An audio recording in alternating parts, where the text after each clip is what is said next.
Good evening, Dr. Rosenquist. This is my PowerPoint on Vietnamese culture. Let's go ahead and get started. So the geographical location, Vietnam is primarily located on the southeastern margin of Indonesian peninsula. It's bordered by China, Cambodia, Thailand, Philippines, Malaysia, Indonesia, and Indonesia is across the South China Sea. So right here, this light tan area is the country of Vietnam.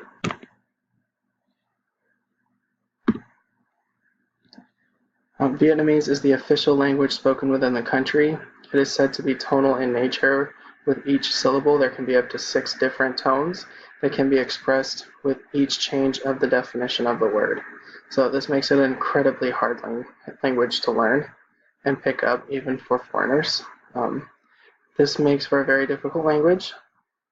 For those who are not familiar with it, within the country, other languages are spoken as well. They include Chinese, Khmer, and other languages spoken by tribes within the mountainous regions of the area. Even with these other influences, Vietnamese is its own language, and that's very important. Family roles and recognitions. So a family is one of the most important aspects of this culture. It is Confucian-based society, so the male figure is generally the head of household. The father is responsible for providing food, clothing, shelter, and making important decisions. Respect is evenly distributed among elders, even though the male has the final say. So if you have a family of 5 and there's one eldest male and 4 other women, everybody gets to have an opinion, and the male takes into account everything that the family wants and makes the decision based upon that. Within one household, you may notice several generations of family members occupying the same space. This is very common. It's called co-residing, with multiple generations under one household. Religion is practiced regularly. Confucianism, Chinese philosophy, and the religion of Buddhism is heavily practiced within the region.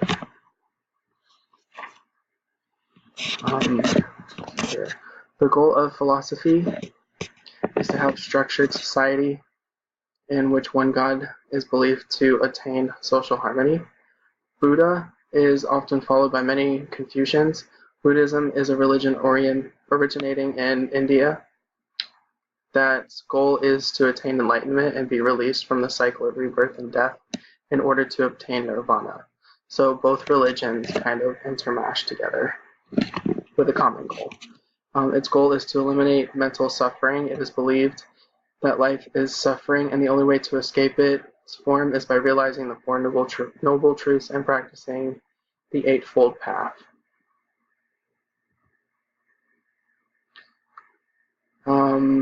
Particular biological features. Vietnamese tend to have the same physical characteristics as many other Asian descendants. They tend to have a wider nosed bridge with a double eyelid, so it makes it seem like they have a taller eyelid here, and wider faces. They tend to be shorter, usually 5'5" and under, seems to be about the common height, and type blood is generally more common among Asians in general. Decreased ability to break down alcohol molecules is also a particular feature that runs in Vietnamese and other Asian and Chinese descendants.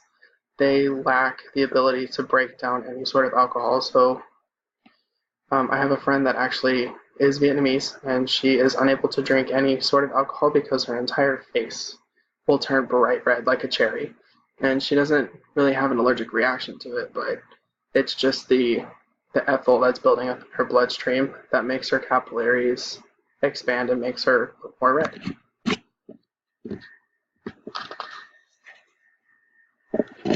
Common diseases within the Vietnamese culture depend on how long they were in Vietnam before coming over to the US or any other country.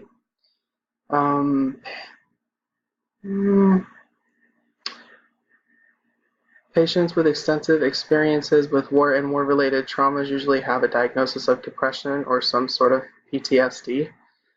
Those who have lost their country and some who have lost their culture as well will battle with chronic sorrow and depression. Some non-mental issues with Vietnamese people are problems like hypertension, heart disease, and diabetes, infectious disease like anthrax, leprosy, malaria, and other leading causes of death within the Vietnamese community are very prevalent here. They also do not believe in mental illnesses. Um, they treat them as if you are basically possessed, and they do several at-home remedies, I want to say, until your soul is freed or you end up passing away from the ritual itself. Nutrition. A lot of Vietnamese diet revolves around rice. That's one of their main crops that they grow within their country. It's a big export. Excuse me. Lots of protein, meat and fish, as well as adding vegetables and eggs to their meals. Their diet is limited to very low amounts of dairy products and cheese, so many people within this culture cannot produce the enzyme to digest these foods, which leads to lactose intolerance in Vietnamese people. Breakfast is usually a soup, green tea, crusty bread, or hard-boiled eggs. Lunch and dinner usually have the same things, but just smaller portions. They tend to eat smaller portions throughout the day versus large amounts of portions less frequently throughout the day. Pregnancy and childbearing.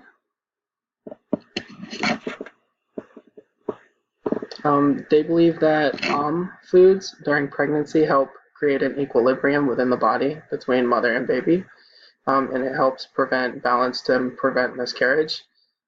No cutting of any kind is permitted in traditional Vietnamese patients because they believe the spirit is believed to be escaped from the mother. So no C-sections or I want to say splitting whenever the baby is coming through the birth canal. None of that's allowed. It has to be completely natural. And at birth, the baby is seen to be 1 year old. And then breastfeeding continues up to the age of 2 years, which would normally be 1 year old in our culture.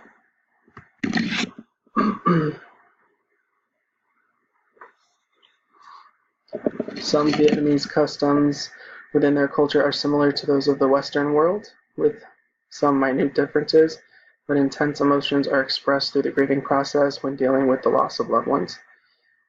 Some differences are how long the body will remain in the house, even when in the coffin, and how many people will come see the body to pay their respects.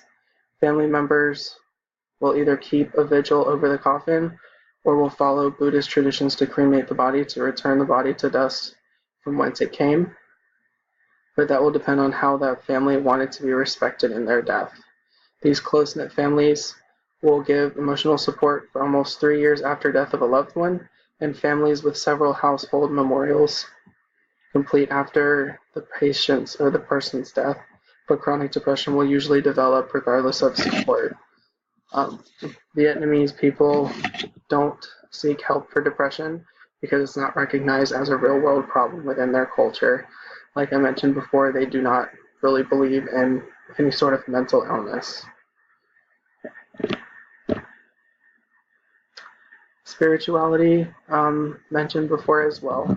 A large percentage of the Vietnamese population are Buddhists. I know the several friends that I have practice Buddhism, and they go to temple as well, where they follow Confucius, they pray to him, and they also respect their elders.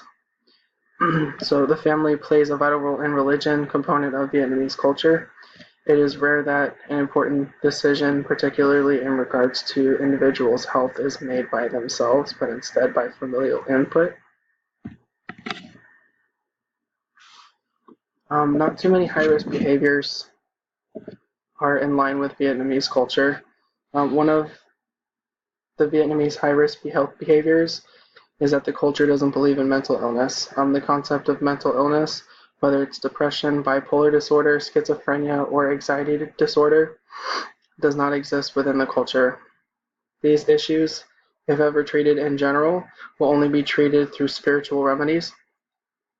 This culture of people will not seek psychologists or psychiatrists when there is a mental illness because they believe sickness derives from sorcery and evil spirits within the mind.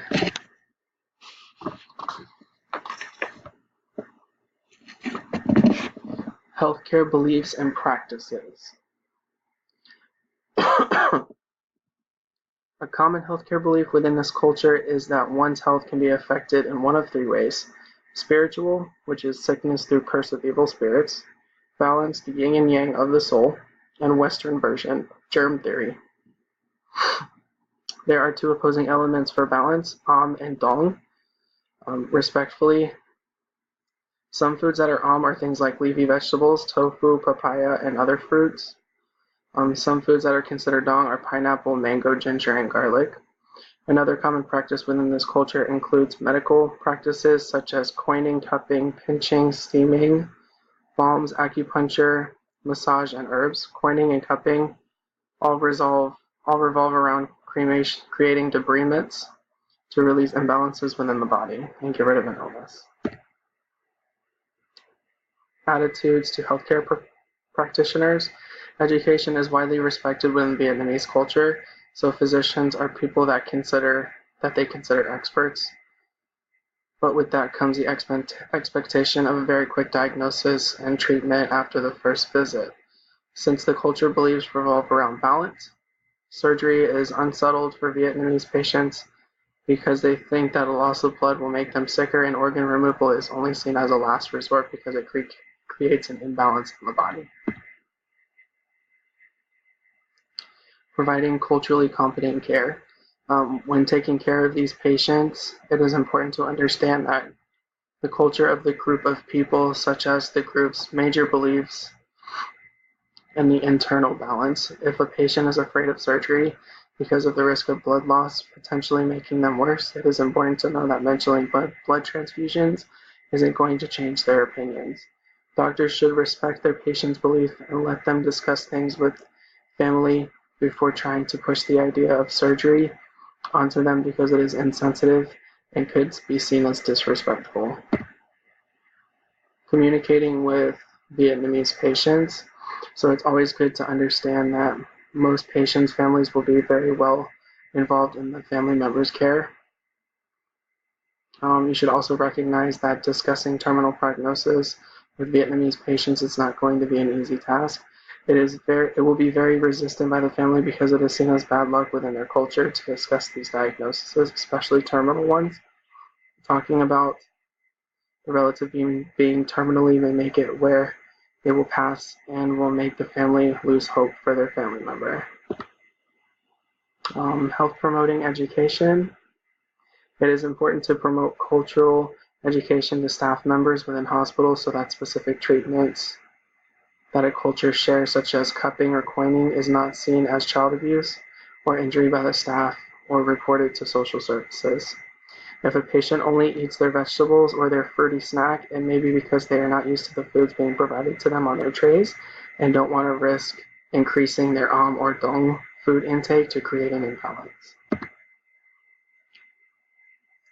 Showing respect for their beliefs regarding birth, death, and religion. It is important for hospital staff to understand that in the Buddhist religion, it is unusual for a Buddhist monk to visit a person before they die because it is not within their belief system to save their souls before they pass. It is important to understand that some patients may choose a double effect treatment where the patient's life will be shortened in exchange of controlling symptoms, because surgery and organ transplant are a fearful endeavor for Vietnamese people. And then the ethical question that I wanted to ask was the medical profession when dealing with Vietnamese patients. It comes to terminally ill patients, as mentioned earlier. It is seen as bad luck by the family members to discuss the prognosis of family members, so it will be resistant when it creates a difficult ethical problem for medical professionals. It's hard to juggle patient autonomy in one hand, where they can accurately enforce informed consent about specific procedures, when you also have to juggle cultural values in the other hand.